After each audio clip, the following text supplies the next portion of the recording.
Uhuru. This is African Liberation Day. It's not just a talk fest, y'all.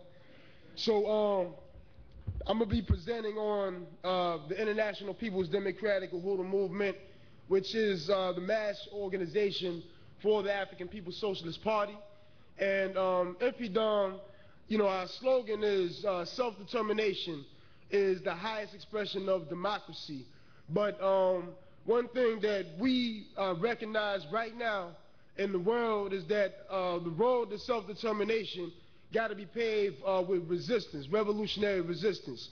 And we've heard a lot of discussion about the crisis of U.S. imperialism right now, where on virtually every front on the planet, oppressed people are engaged in serious resistance against U.S. imperialism throughout the Middle East and North Africa. Oppressed people are starting to rise up and challenge this oppressive and parasitic relationship that the U.S. government has with it. And our responsibility is to help and show African people right here in the U.S., in Canada, and throughout the world that it ain't no difference between the relationship that the people in Bahrain or Libya or Egypt, for that matter, have with the U.S. government that African people don't have with the U.S. government right here. In fact, some statistics was run off earlier talking about right now in Egypt, formerly the president there, Mubarak, his regime was receiving something like $1.3 billion from the U.S. government for so-called military aid.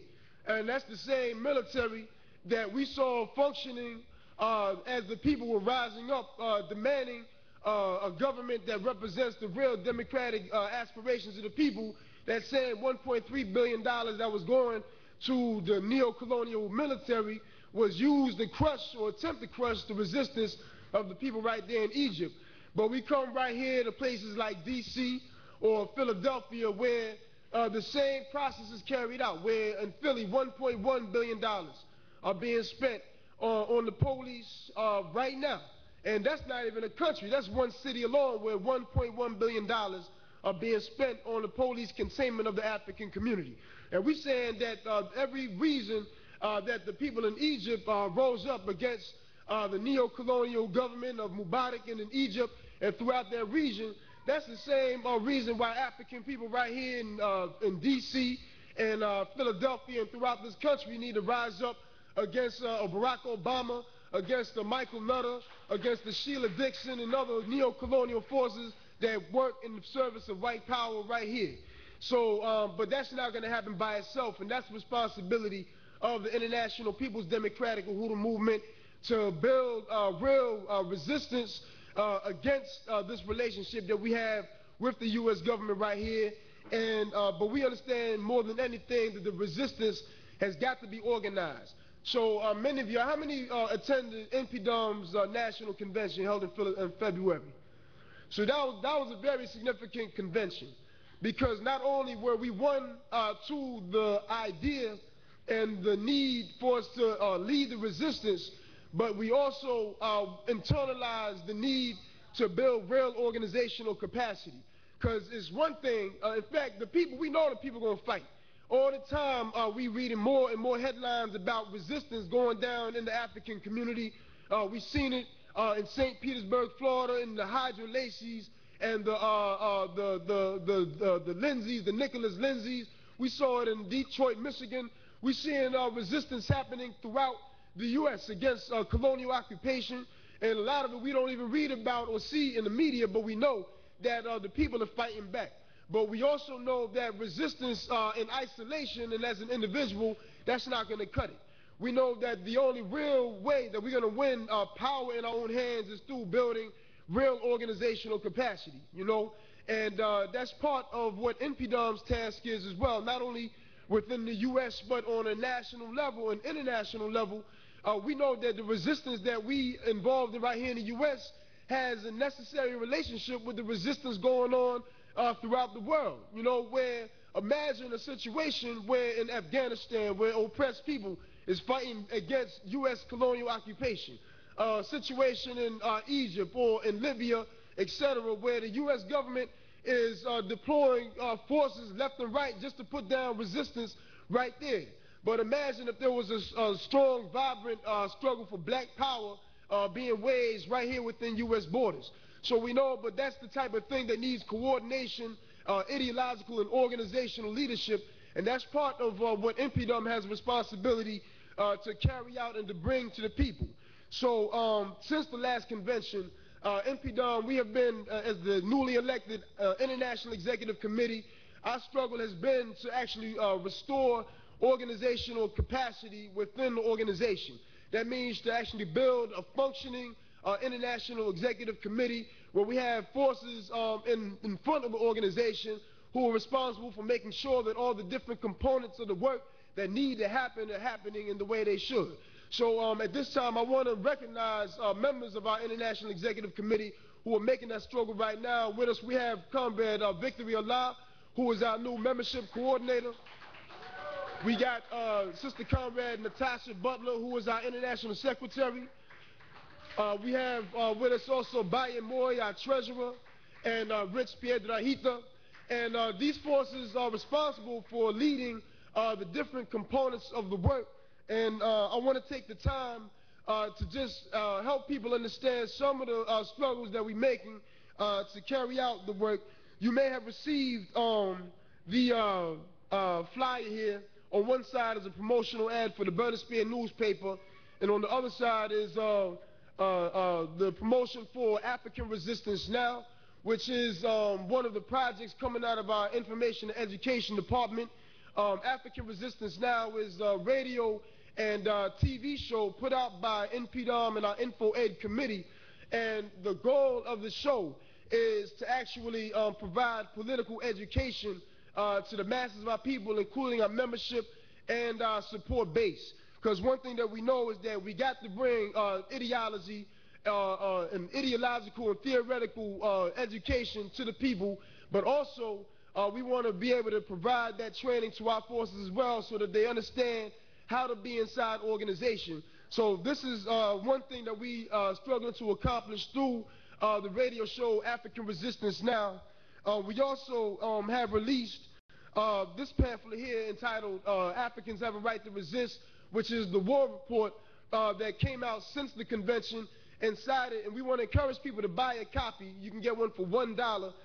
This is containing the resolutions that we came out with concerning the convention, resolutions around the question of the budget cuts, the police containment of our community, questions around the gentrification, as well as the electoral process. It also contains the President's report to the convention, as well as the newly amended Constitution. So I want to encourage people to get a copy of this pamphlet, because in it is more so of a guide to how we want to carry out the work between now and the next convention. And we know, as we said before, in terms of the crisis that imperialism is suffering right now, has all types of implications for our community, where, as we know, jobs, not only for the North American population, but the unemployment rate and the poverty for African people is deepening at a rapid rate. And we know that this is part of imperialism's strategy to resolve its own crisis. That's part of what the budget cuts represent in the real world, where they're closing down schools and they're building more prisons. And right now, we are embarking on a campaign, struggle for community control of education, the slogan of which is liberate the schoolhouse and shut down the jailhouse, exposing the U.S. government's plot to essentially turn African youth into slaves. Whereas we see schools are getting closed down left and right, and at the same time, the same resources being spent on the so-called education process are going directly to a growing prison and police apparatus to contain our community and lock up the same young Africans that should have the ability to get an education and solve problems in our own community. And that's not to say that the education system as it exists right now serves the interests of our people, because even before the budget cut, we know that the schools have been attacking the minds of Africans, have been essentially serving as agents of the state, letting the police come in there, lock up our youth, and teaching them white nationalist curriculum. So even as we say, stop the budget cuts, stop the closing of the schools, we also raising up the demand for reparations. The same money that's going to police and whatnot need to be in the possession of the African community so that we have not only schools, but schools that function under the control of the African community. This is a nationwide campaign that we are embarking on right now. In January of 2012, we'll be holding a forum in Brooklyn, New York, the theme of which is liberate the schoolhouse, shut down the jailhouse. And between now and then, our forces on the ground are going to be engaged and work on the ground opposing these colonial attacks through the school system, as well as the police containment of the community, including know your rights work, including bringing the resistance up inside the schools themselves. There's a lot more that needs to can be said about that campaign. I know my time is short, but I want to encourage everybody to join the International People's Democratic Uhuru movement, because the struggle that we are involved in is one for power in our own hands. As Comrade Aisha said, we need the resources. We have the skills, etc., to develop our own communities, but the next fundamental question is how we're going to take back the resources that have been stolen from us. And the reality is that the force that prevents us from having control of our resources is the state. You know, it is the police, it is Homeland Security, it is these organizations of repression that occupy our community, making sure that we don't have the ability to be organized to control our own resources. So when you say you want to start up a health clinic or a hospital, they come up asking you for all types of licenses and create new laws to make sure that you can't open up such institutions. For example, Obama just passed some law talking about how the insurance companies have, you know, an unchallenged right to basically ban or outlaw alternative or, you know, homeopathic medicine, you know. And that's a law that will be enforced by the state. If we had control of the state, if we had control of our own police forces that defined and carried out law as we understand it, then Obama's law wouldn't mean a damn thing. So our responsibility is to build liberated territories throughout our community. So when you come Southeast DC, you coming into liberated territory where the policies of the African community reign. That is the work that InPDUM is responsible for, and we know it's going to be a hot summer.